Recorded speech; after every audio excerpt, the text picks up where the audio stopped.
Good evening, everyone. Welcome to tonight's show on a critical and increasingly relevant topic social engineering. My name is Farah Joseph. I am the COO of Level 3 MD, and I am thrilled to be your host this evening for Protect Your Legacy with Level 3 MD. Before we dive into our program tonight, I want to thank each of you for taking the time to join us. Your presence here demonstrates a commitment to understanding the threats we face in today's digital landscape and a dedication to protecting the integrity and security of your personal and professional legacy. Tonight, we will be exploring the world of social engineering, a form of cyber attack that relies on psychological manipulation to trick individuals into disclosing confidential information or performing actions that compromise your security.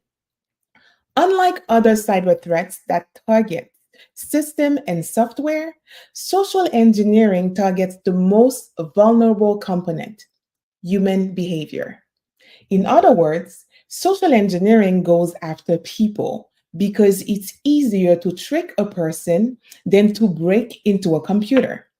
So, tonight, we will cover what is social engineering. We will also go over a real world example that is analyzing the recent Georgia State Bar attack to highlight the impact and methodologies of social engineering. Third, we will be talking about best practices to protect yourself and your organization. I am also delighted to introduce our special guest speaker tonight, Mr. Wilson Joseph, the CEO of Level 3 MD, who is renowned expert in cybersecurity with over 20 years experience in the field. Wilson has worked extensively with organizations of all sizes to develop robust security protocols, and he has a wealth of knowledge on the subject of social engineering. Wilson, take it away. All right. Welcome, everyone. I wanted to go ahead and go live real quick to discuss a topic that we saw going in the legal community here in the state of Georgia, where some malicious attackers actually create a fake website that looks very similar to the Georgia Bars Association website, and then sending fake emails to the members of getting them to take action as if those emails were coming from the state bar's president. So I wanted to really dive into this scenario of what happened and give you some guidance and some tips on what you can do to prevent these attackers from getting a hold of your sensitive information and also your system. So I have this title, "The Social Engineering: The Art of Deception." When you think about it, it is what it is, right? It's the ways bad actors use information of trusted entities to manipulate you, the end user, to take some sort of malicious action, right?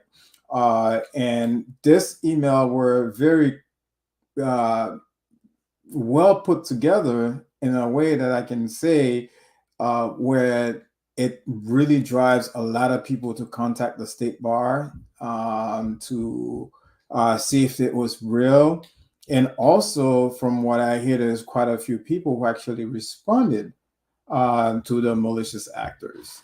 So uh, let's dive in a little bit deeper. We did receive a copy of an email that the state bar put out to its members. Let's see what it looks like, and maybe we can dive in a little bit deeper and see what that attackers what they were trying to accomplish. So here's the email that came out from the Georgia State Bar. As you can see, the malicious actors created a website with this domain name, member-gabar.org. and Georgia's state bar is gabar.org, right? So they received this email, and the way they craft the emails to the members. So first of all, what they did, they went to the Georgia's website and went to the directory of all the members. Obviously, for in the state of Georgia, if you are authorized to practice law, you have to be a member of the state bar, right? That's one of the requirements.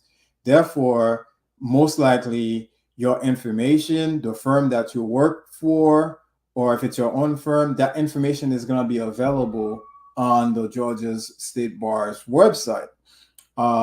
And this is what happened. So they got a hold of the information, and then they have the subject line that as it was coming from the president of the state bars, and then the subject line says GA bar dash XXX, and the X were replaced by the law firms of the victims that they were trying to compromise.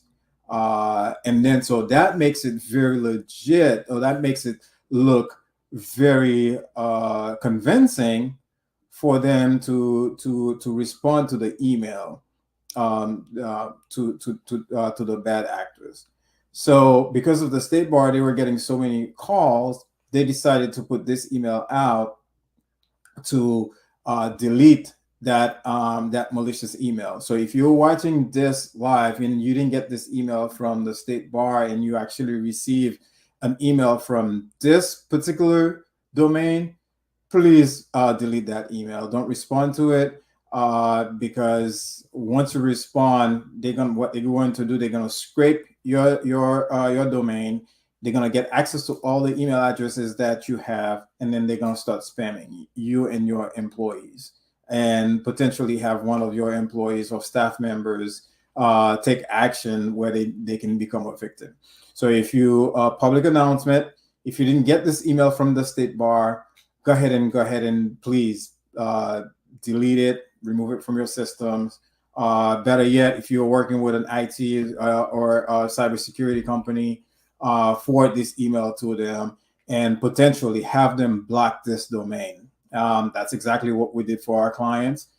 This particular domain, we have blocked it for our clients so they don't get any emails from that organization or from those scammers.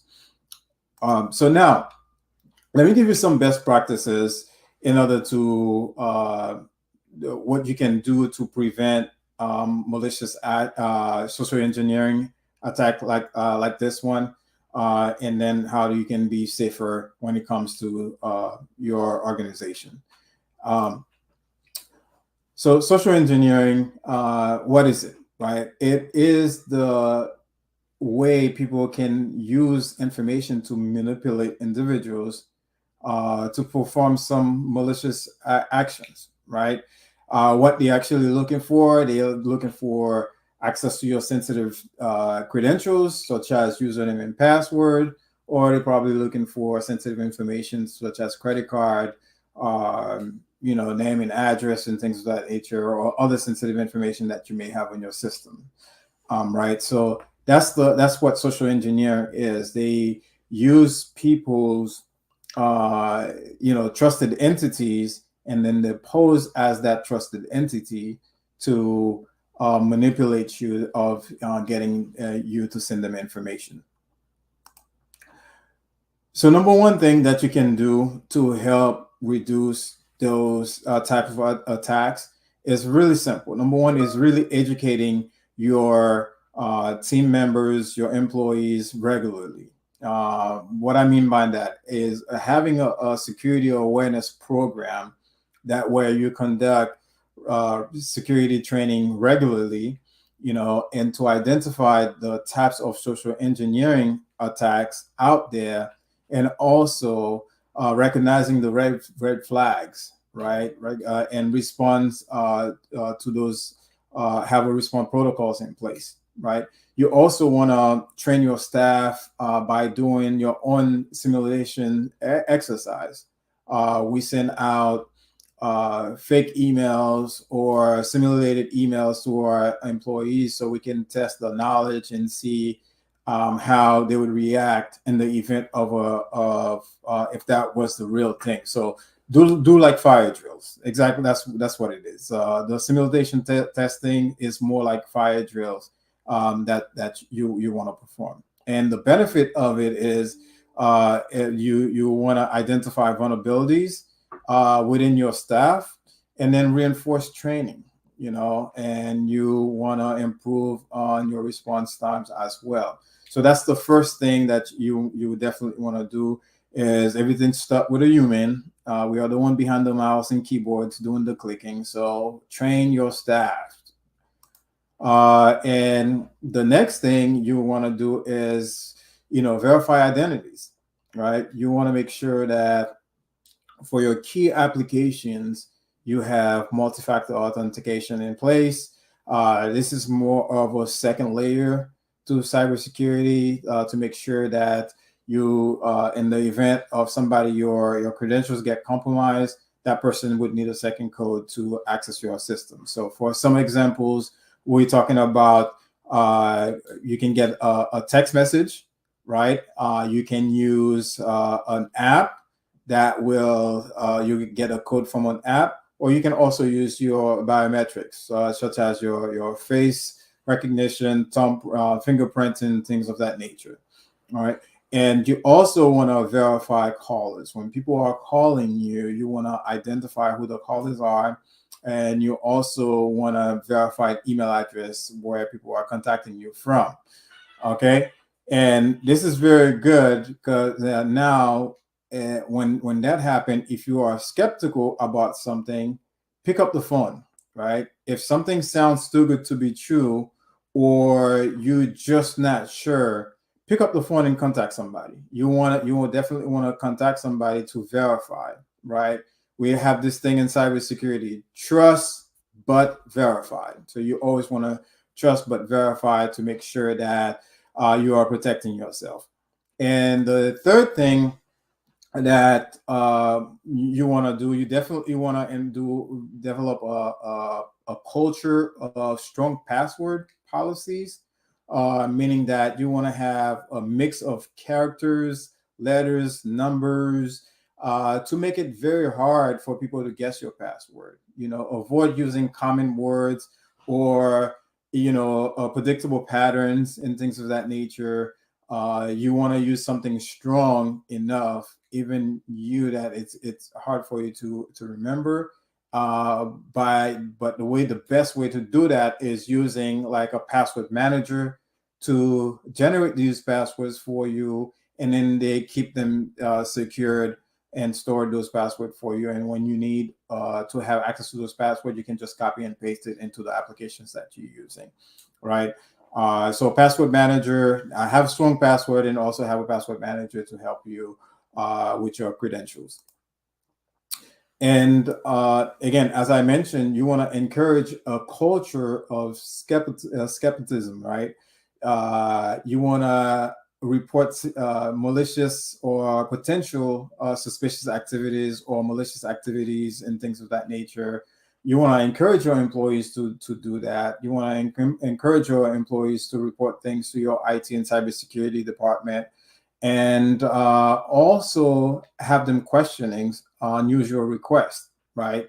So, for example, if a request is coming and there's a sense of urgency within that request, most likely it's gonna be something malicious, right? Or if your leadership, management leadership, sending requests that you feel that it's outside of the norm, and it probably is, right? And then that's when you come in, you would pick up the phone and call and verify. These are some of the things that you need to do in order to help protect your organization. And I believe this is the last one that I want to share with you all today. And also, keep your software up to date, right? Make sure you have antivirus protection, anti-malware solutions. that are reliable in detecting and preventing malicious activities, right? You want to also ensure that your systems are up to date, you have the latest patch, and you're ready to protect against known vulnerabilities and also improve your security measures. Okay. And again, we are here at Level 3 MD. If you need help or if you don't have a cybersecurity partner that you are working with, yeah, go ahead and book a discovery call with us. We love to learn about what you do and how we can support you and help prevent these attacks from happening. Again, this is what I had for today. Thank you for listening. Again, be out there, be safe, and be blessed. And until next time.